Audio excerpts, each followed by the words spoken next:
Hey guys, it's Belinda. Welcome back to my channel, Oh Wow, Overcomers with Our Word. Guys, today I wanted to talk about fear as a powerful attractor.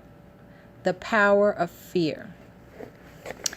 And what got me thinking about this, today I was at Barnes & Noble doing some reading this morning, and then decided to go outside, take a break, get some fresh air, and was joined by an elderly Lebanese gentleman that, crossed my path. And we shared, just a very simple conversation, but within those words that he was speaking, he was sharing and delivering words of wisdom. And I know that it was spirit-led because he was answering some very specific questions that I had already put out to the universe. So after he left, I went into a little bit of a cleansing cry to kind of like cleanse my soul, and just grateful that Spirit graced me with part of the answer that I was seeking. And I began to think about this story in the Bible that a lot of us are familiar with. And it's the story of Job, and how he was this upright man who each morning got up and made these sacrifices and whatnot, and prayers for his children, just in case through living their life they may have sinned and offended God. So he was a very pious, very righteous man, a very, into his, religious sacrifices. So how did Job come to lose everything? We all know the story of how, Satan comes and he basically, begins to petition God for him. But that's not the thing I want to focus on. Job happened to have said in the 3rd chapter of Job, the 25th verse, "For the thing I greatly feared has come upon me, and what I dreaded has happened to me." So I want to talk about how powerful of an attractor fear is, and how many of us are probably manifesting things into our life. We look at this law of attraction. And when people speak law of attraction, those that are speaking it are only speaking it from the positive side of it. All this stuff that I want, all these great things I want to happen, and that they're happening. No one is talking about the other side of that coin. That there are many that don't really know why a lot of things are befalling them in their lives. A lot of quote unquote bad things are happening, and they can't put their finger on it. Why? Because our subconscious mind is the part of us that is really ruling and governing the large part of our lives. And most of those things that have happened to us probably happened to many of us. The things that we're still trying to overcome happened to us before we turned the age of 7 or 10. And those programs are still running in our mind, probably never got dealt with properly as children. We somehow buried those things so that we could maybe just survive and get through life. But those are the very things that are running our lives. So what was running Job's life? A program of fear. He gets up and he makes these burnt offerings and sacrifices for his children every morning. Why? Because it may be that they have sinned and cursed God in their heart. So he did this regularly. He was living his life from a perspective, a foundation of fear.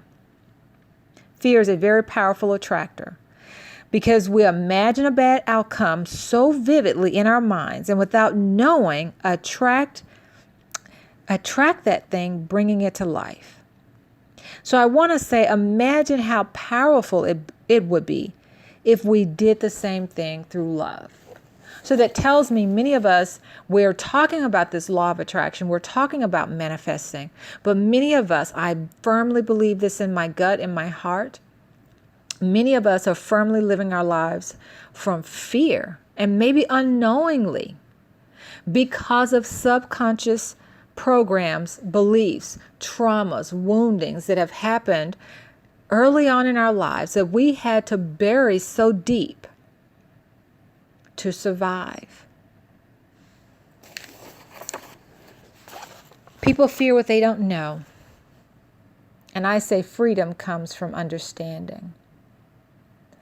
I don't have the answer just yet on how do we get to those programs that are running us that we aren't even aware of, that are causing us to operate from a perspective of fear. But look at all of our systems. Our religious systems are run off fear. If you don't do X, Y, and Z, this is going to befall you. You're going to go to hell. You're going to lose. Religion is run from fear. The school system is run on a program of fear. Comply, comply, comply, that teachers are authority, whether what they're saying is true or not, and that learning comes from an authority figure, not from your own internal guidance system. If you don't do X, Y, and Z, you'll fail. And then look at all of our systems in life. I was on the road the other night with my daughter and got pulled over by a cop. I had done nothing wrong. He just arbitrarily decided he wanted to run my plates. So no crime is being committed. He's not investigating a crime. I've done nothing wrong that warranted it. He just decides he wants to run my plate. And after running the plate, realizes that my inspection is past due. Pulls me over. We engage in conversation. And even though I'm being very respectful and polite to the police officer, I know that I don't have to sign a ticket. He can cite me all he wants, and I can take that ticket and then do with it as I know to do. And because I did not want to sign the ticket, he goes and ups it to the next level, which is what they're programmed to do. If I don't do X, Y, and Z, it is within my power to arrest you.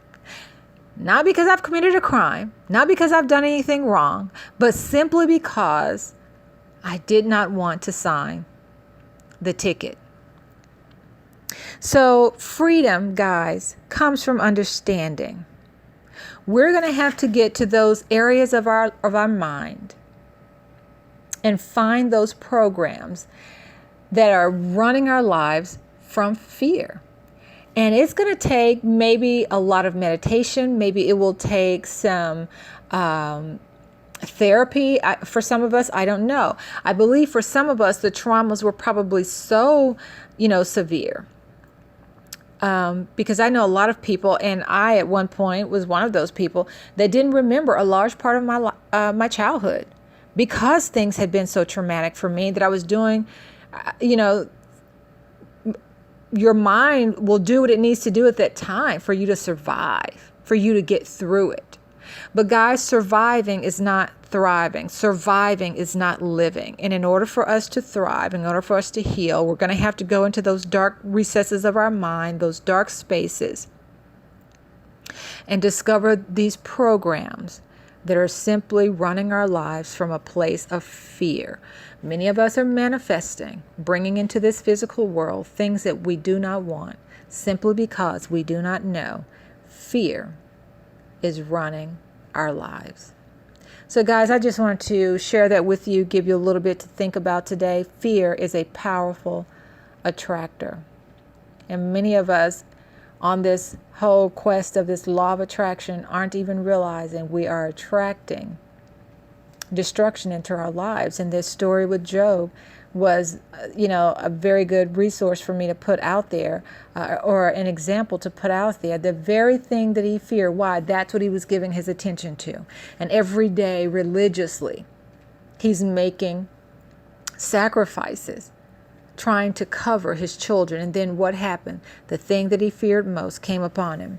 But if you go into the very next chapter, his friend sits with him and he says, now that he's going through this tough time, he says, but you were the same one who instructed many. You strengthened those who were weak. Your words held up those who were stumbling, and he gave strength to those who couldn't stand. He says, and now it comes upon you, and it touches you, and you're troubled. Guys, we're going to be tested. in many ways. And what we say we believe, what we say we know, what we say we think and will do, those times will come. And then how will you stand when it visits your door? So again, I don't want to go into a longer part of the video. I don't want to make this longer than I thought. It's just something for us to think about. We're manifesting, but are we manifesting from love, or are we manifesting from fear? So guys, until the next time, I'm wishing us all be well.